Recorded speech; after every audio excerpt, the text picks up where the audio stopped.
Okay, so boom. I was watching a video yesterday about the double slit experiment, and I'm gonna put the reference in the description box of the person who did it. They did a great job explaining what I've touched on in a few videos before, but they have the math to prove it. And I'm going to look at that later because that's interesting to me. Even though I might not understand the math, I still want to look at it to say, yo, if they confirming it with math, then I really got to be on to something. You know what I'm saying? But he did a great job explaining the double slit experiment. So I'm going to do it with using astrology as I've done before. So I'm going to start like this. Boom. The other night, I had a dream about being with some twins, right? But first I was with one of the twins. Now, this dream was interesting because I woke up three times. I know this may sound far-fetched, but I'm serious, y'all. I woke up two times, went back into the dream three times to the same person, to the same environment, everything. So, boom, I'm in a dream. I come from a party. I must have came from a party. This had to be like early 90s.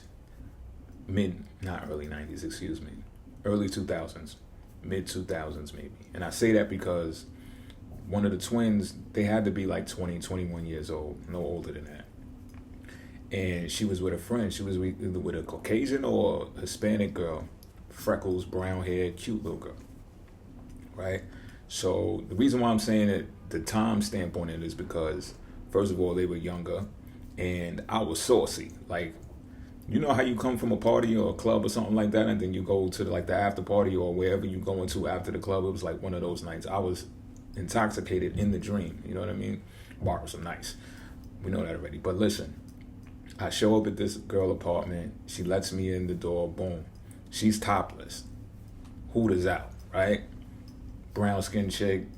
She ain't had too much long hair, but it didn't even matter. She had nice ones. B cups, but they were nice, right? Wild areolas. But anyway, she let me in. She had nothing but panties on. Boom. Bring me to the bed or near the bed. And she was like, look, I even got a girl to accompany us. And then that's when I seen the Caucasian or the Spanish girl, whichever she was, right, with the freckles. So the one with the freckles grabbed my hand and she was like, come on. So we go straight to the bed, boom. I get undressed, I get in the bed with them, bam. I'm freaking off with the twin, you know what I'm saying? And the girl with the freckles is behind me. Yeah, this is getting graphic, but I'm saying a little bit of entertainment. Why not, right? It's been a while.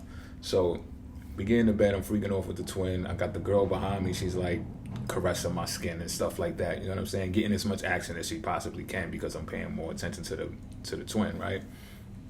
And I remember the girl with the freckles, her skin was so warm. And she was like, you don't want no cover? She tried to like put some of the sheet over me, but I ain't even care for it. You know what I'm saying? But I felt her skin touch mine and her body was so warm. She was like, you cold. I was like, you warm, mom, damn. So I like grabbed her arm, put her around me just for the warmth. I wanted to feel the warmth of her skin for whatever reason. Boom. So I wake up. I go to the bathroom. I come back. I go back to sleep. I go right back into the dream, right? So now I'm dreaming with the twin again. And it was like almost like she knew I had stepped out for a minute, even if it was just mentally being in the dream. And because when I got back, she was looking inside of her phone. Now she looking at her phone, she freaking off with another dude in the phone. She got like some, cell phones. It might have been it might have been later in the 2000s. But anyway, but she had a smartphone.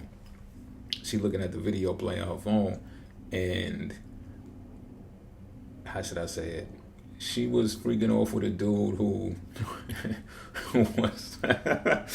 who was licking her feet, right? And she was like, you see, I want you this confident, is what she told me. I said, that's the lowest hanging fruit. I said, that confident? I said, yo, trust me when I tell you, when we fuck, I'm going to do my thing. Like, it's no question about it. But this right here, this is not my thing. This is not what I do. I'm sorry. Like, I don't care. You know what I'm saying? So she laughing and all that, right? So put down the phone. We go back to playing around and all that, you know what I'm saying? The other shorty with the freckles, she's still in the bed. And I wake up again. I stay in the bed, but I go back to sleep. I'm in the dream again. Same room, same apartment, same women. But this time I'm dressed And rightfully so, because I look around and it's like mad niggas in the crib. You know what I'm saying? Like, there was a couple of other chicks in there too, but it was like a sausage party if you was to compare males and females. So I know why I was dressed. You know what I'm saying? And I'm telling myself in my mind, like, yeah, I'm about to get up out of here. I know why I'm dressed. So this is when I've seen the twin though. Her twin sister came in and she was like, look at y'all having a party in here and all of that. Her twin sister had glasses on. And I was like, what's up? It's like I knew them. You know what I'm saying? I say all that to say this. That was the entertaining part. But I say all of that to say this, right? The dreaming part is like the black hole. And the double slit experiment, you can consider that as like the subconscious mind or the wave form. I spoke about this before in another video. Where, as Dude used the word, and I like this word, saturated information exists. Meaning there's an abundance of information. Remember I told y'all about coming into this world with memories already stored in your subconscious mind, infinite potential possibilities of experiences, but we only experience what we experience in the 3D based upon the actions that we take. So, as Dude put it in his video, he said the 3D world, the conscious world, is the universe basically rendering on a budget. So it's like a video game concept, right? They say in a video game, you don't see, if you play in a video game with the whole world, the map of the whole world, you don't see the whole world as you're controlling and moving through the board. They'll show where you're at on the map, and they will only render the information based upon where you're at in the map, because they are rendering on a budget, right?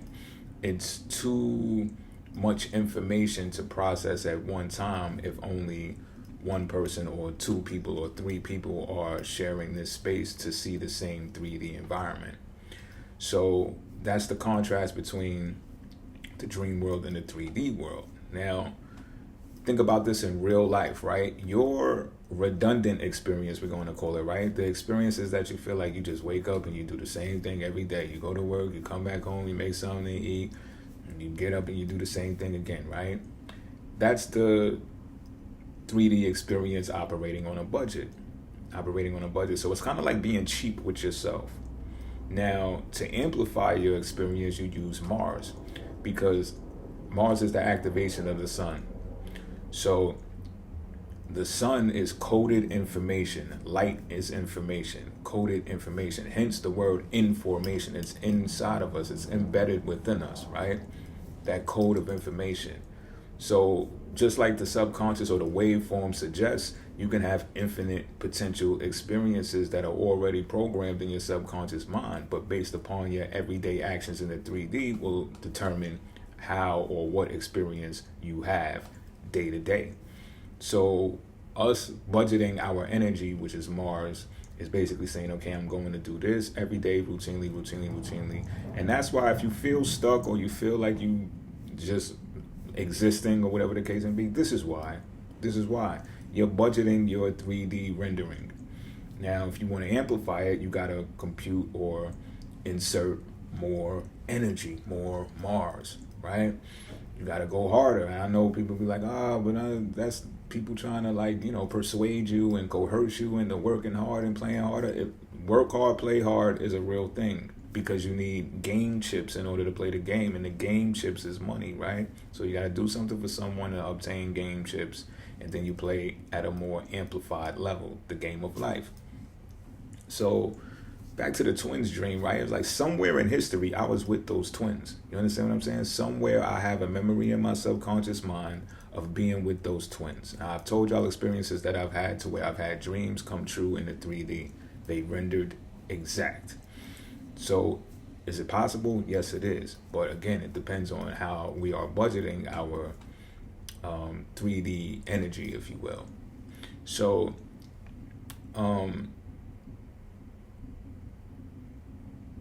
like I said, light is the coded information, and it collapses into the particle wave, right? With the double slit experiment, that's what makes it 3D.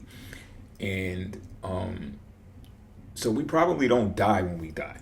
You know what I'm saying? I've said this in a recent video as well. Like, we probably don't die when we die. We probably go into another avatar, and we might not even be aware that we died. We might just wake up in another avatar and just continue playing out that life, and maybe the memory is wiped or to some degree in that type of instance. there's a huge possibility that I'm guessing now that somewhere in another dimension or timeline, I am actually dreaming right now that I'm talking to y'all. You know what I'm saying? Think about this, ponder on this for a minute. And like I said, I'm going to check out dude's video because he said he left the math inside of the description box. I saved it in my playlist. I'm gonna go back and check it out. You know what I'm saying? I might come back and do a video on it. But I want to leave y'all with this, right? So the sun is light information for the actor in this avatar. All right. Yes, it potentially exists in the subconscious mind as well, because you obtain information when you dream, right? So the sun is somewhere involved in that as well. But to keep it more streamlined and based on our 3D experience from day to day, let's say sun is the light information for the actor in this avatar, and Mars is the action of the actor or for the actor. All right.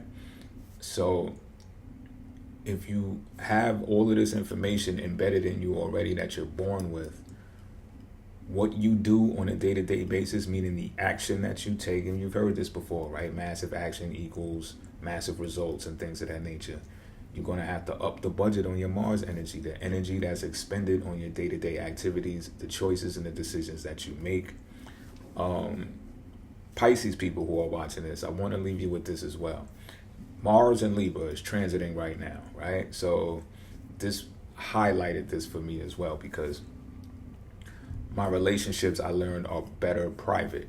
So I've been in the public arena and tried dealing with public companies to solidify some contracts to no avail. Now, they fell through. Now, I felt empowered instead of being disappointed or, irritated by it. I felt empowered, like, you know what? Because Mars transiting Libra is a passive energy, believe it or not.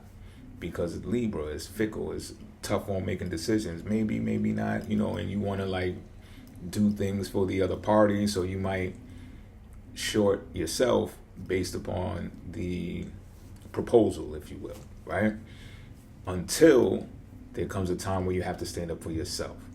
So there's going to be a time when Mars, if you're born with this is a time when you might be passive with people you're in relationships with until it surmounts up to here and you're like, you know what, I got to do something about this. I got to say something, because if not, this is going to boil up and it's going to turn into something different. So that's what I did. I said, you know what, all right, I'm not going to deal with those public companies. I'm going to go deal with some private companies.